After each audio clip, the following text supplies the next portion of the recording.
तो स्वागत है दोस्तों आप लोगों का अपने YouTube चैनल हिंदी परीक्षा इसके पर। तो आज की इस वीडियो में हम लोग बात करेंगे हिंदी DSC 102 का इकाई नंबर 4 का एक प्रश्न है जो कि बहुत ही इंपॉर्टेंट है। मीरा की भक्ति भावना पर प्रकाश डालिए। जैसे भूमिका के तौर पर अगर हम लोग बात करें तो सबसे पहले मीरा की बात जब की गई है तो मीरा की जो भक्ति भावना थी उसके ऊपर बात करना है कि मीरा की भक्ति क्या कहती है। जिस तरह से हम लोगों ने पिछले वीडियो में कबीर की भक्ति को देखा था, ठीक वैसा ही। तो मीरा मतलब मीराबाई, ठीक है।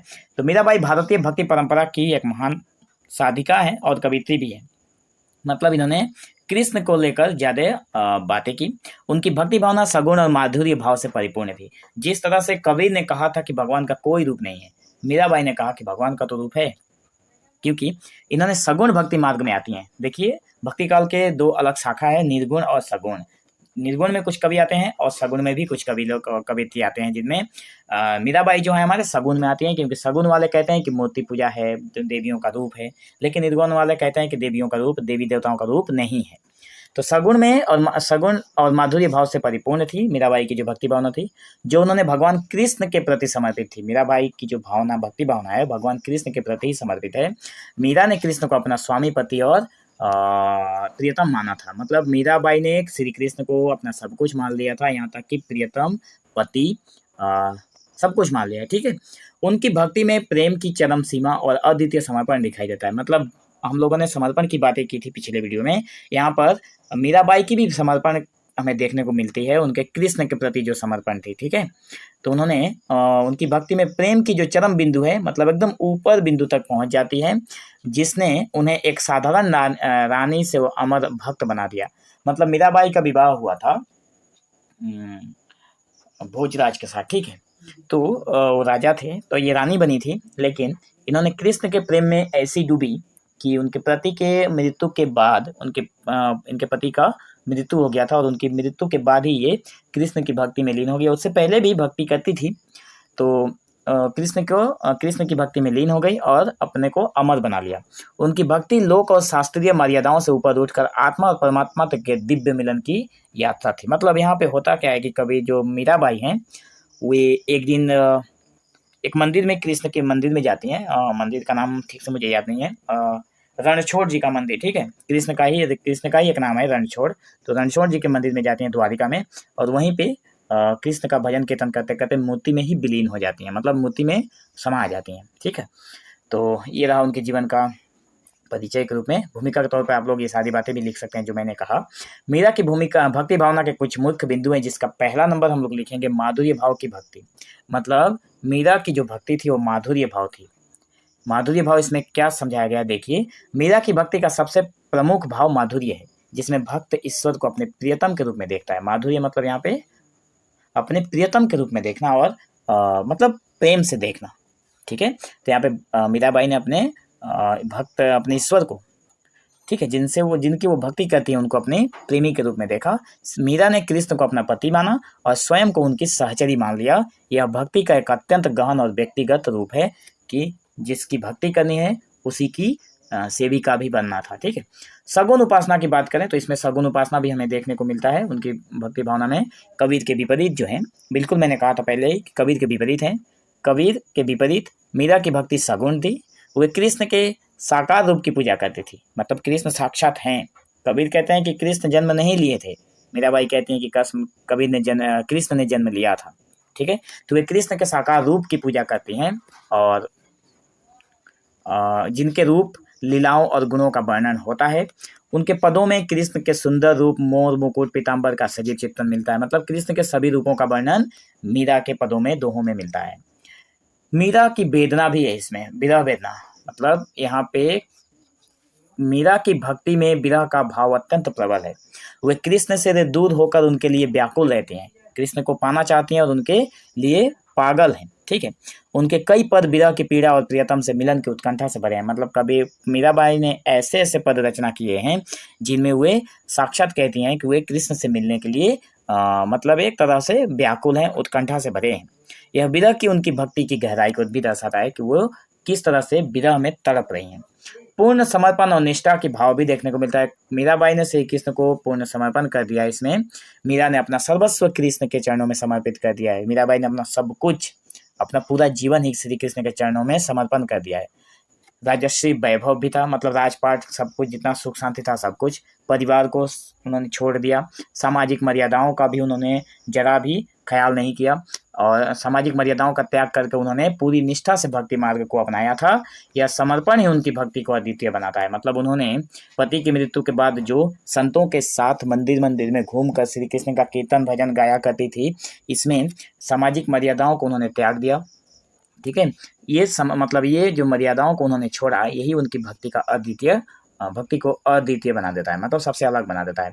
लोकलाज का त्याग, यहाँ पे कवि मीरा ने लोकलाज को भी त्याग किया। जैसे मीरा ने भक्ति के लिए समाज परिवार की परवाह नहीं की, उन्होंने राजघराने की मर्यादाओं को तोड़कर साधु संतों के साथ नृत्य किया, जो मैंने अभी भी कहा के भजन कीर्तन करती थी, और सार्वजनिक रूप से कृष्ण भक्ति का गुणगान किया। उन्होंने हर जगह पे जाकर कृष्ण की भक्ति की। यह उनकी साहसिक और दृढ़ निश्चयी भक्ति का प्रमाण है कि मीराबाई का विवाह के बाद भी जब उनकी पति की मृत्यु हो जाती है तो वो अपने परिवार को छोड़कर भगवान के भक्ति में लीन हो जाती हैं और अपने राज परिवार सब कुछ छोड़ देती हैं और लोकलाज की चिंता किए बिना हुए कृष्ण की भक्ति में लगी रहती हैं साधु संतों के साथ। ठीक है, नृत्य और संगीत का माध्यम भी हमें देखने को मिलता है।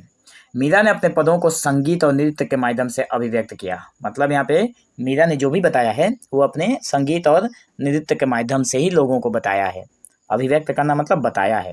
उनके भजन और गीत आज भी भक्ति संगीत का अभिन्न अंग है। यह कलात्मक अभिव्यक्ति उनकी भक्ति को और भी अधिक प्रभावशाली बनाता है। ठीक है, तो यहाँ पे उनकी भजन जो थी और गीत जो था वो आज भी संगीत का अभिन्न अंग है।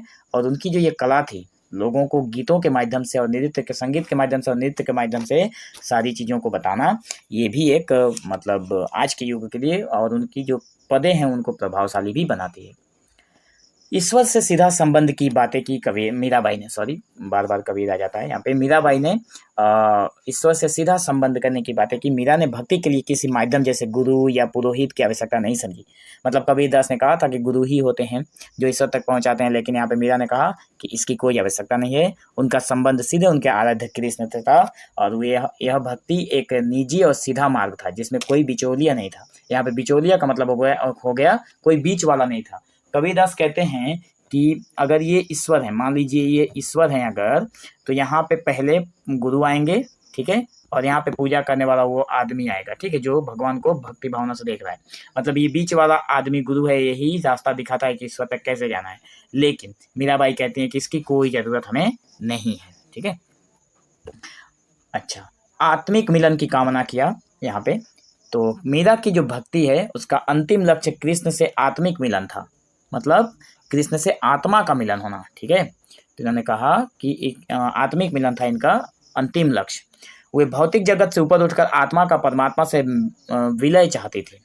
मतलब आत्मा जो है वो परमात्मा से मिल जाए, मिलन हो जाए। उनके पदों में इस मिलन की तीव्र अभिलाषा बार बार व्यक्त होती है कि वे कृष्ण को अपने, मतलब आत्मा तो मीराबाई थी और परमात्मा के साथ मिलन चाहती थी, लेकिन वो भी किस रूप में? आत्मिक रूप में। ठीक है, सर्वव्यापी प्रेम का संदेश भी दिया यहाँ पे मीराबाई ने। सर्वव्यापी संदेश मतलब हर जगह पर, हर कण कण में। ठीक है, मतलब मीरा की भक्ति केवल कृष्ण तक सीमित नहीं थी, हाँ, केवल कृष्ण तक ही सीमित नहीं थी, बल्कि यह सर्वव्यापी प्रेम का संदेश देती है। उन्होंने दिखाया कि प्रेम ही वो शक्ति है जो व्यक्ति को सांसारिक बंधनों से मुक्त कर सकती है। सांसारिक बंधन से अगर निकलना है तो प्रेम अनिवार्य है। यहाँ पर सत्य की खोज के बारे में मीरा ने कहा। ठीक है, मीराबाई ने कहा कि सत्य की खोज के बारे में क्या कहती हैं कि मीरा की भक्ति बाहरी आडंबरों से दूर सत्य की खोज थी। ठीक है, बाहरी दिखावा नहीं था, वे भी सत्य की खोज की बात करती हैं और कबीर ने भी किया था। ये एक पॉइंट मिलता है दोनों के साथ। ठीक है, वे मानती थी कि सच्ची भक्ति ही जीवन का सार है और ईश्वर ही एकमात्र सत्य है। इन्होंने कहा कि ईश्वर ही एकमात्र सत्य है। उन्होंने अपने जीवन और रचनाओं से इस सत्य को भी सिद्ध किया था। ठीक है, अपने जीवन जीने का जो तरीका था उन्होंने जो अपनाया था उससे इस बात को सिद्ध करती हैं कि ईश्वर ही इस सृष्टि का एकमात्र सत्य है। तो निष्कर्ष के तौर पर हम लोग ये लिख सकते हैं कि मीरा की जो भक्ति भावना थी उसमें प्रेम, समर्पण और विरह का भी एक अनुपम गाथा है। उनकी भक्ति न केवल आध्यात्मिक जगत को समृद्ध किया बल्कि सामाजिक बंधनों से मुक्त होकर प्रेम के मार्ग पर चलने का साहस भी प्रदान किया लोगों को। उन्होंने कृष्ण को केवल आराध्य के देव के रूप में नहीं बल्कि अपने जीवन साथी के रूप में भी स्वीकार किया। तो मीराबाई ने कृष्ण को केवल अपना आराध्य देवता नहीं माना बल्कि उन्हें अपने जीवन साथी बना लिया था उनको। उनकी भक्ति हमें सिखाती है कि सच्चा प्रेम और समर्पण ही ईश्वर तक पहुंचने का एकमात्र मार्ग है। और मीरा जो कि आज भी लाखों वर्षों नहीं होगा, सॉरी यहाँ पे गलत लिखा है, ठीक है, हजारों वर्षों के बाद भी, ठीक है, जो मीरा जो आज भी हजारों सॉरी यहाँ पे वर्षों नहीं लिखा है, यहाँ पे कहा गया है कि मीरा आज भी लाखों लोगों के लिए भक्ति और साहस की प्रेरणा स्रोत है, ठीक है। तो यहाँ पे लाखों करोड़ों भी है, लाखों करोड़ों लोगों के लिए यहाँ पे मीरा जो है आज भी भक्ति और साहस की प्रेरणा बनी हुई है, ठीक है। तो दोस्तों हम आशा करते हैं कि आप लोगों को ये वीडियो भी पसंद आया होगा। अगर अच्छा लगा हो तो मेरे से चैनल के साथ बने रहें और बाकी के वीडियो देखने के लिए चैनल की जो प्ले लिस्ट है उसको भी फॉलो करते रहिए, डिस्क्रिप्शन में भी लिंक मिलेगा। सो आज की इस वीडियो में बस इतना ही, मिलेंगे हम लोग एक नए वीडियो में, तब तक के लिए धन्यवाद।